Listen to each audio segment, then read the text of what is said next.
Bonjour.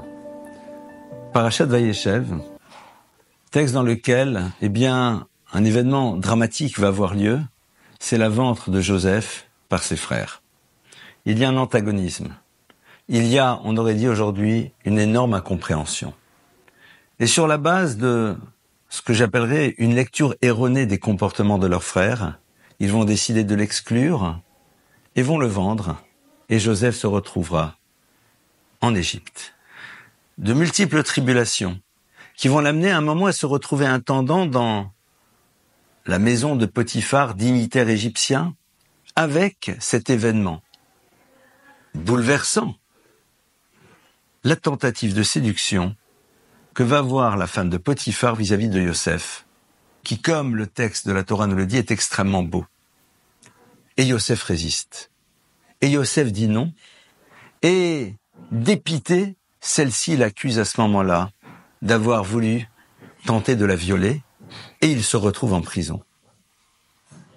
Le texte nous dit, mais comment Yosef a-t-il pu résister, un jeune homme, pardonnez-moi l'expression, jeté par ses frères seul, et en plus ce n'est pas lui qui va vers elle, c'est elle qui va vers lui. Comment réussit-il? Et le texte nous dit que il voit l'image de son père. Non, ce n'est pas une lecture psychanalytique.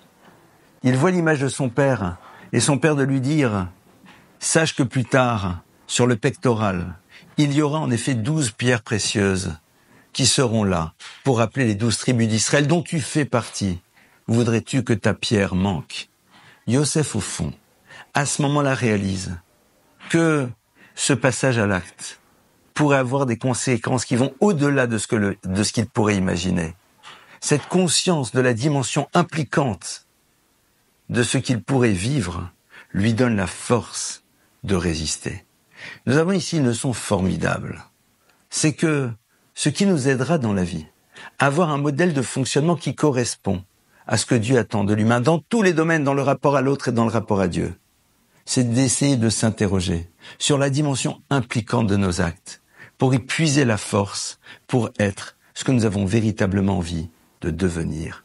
Shabbat Shalom.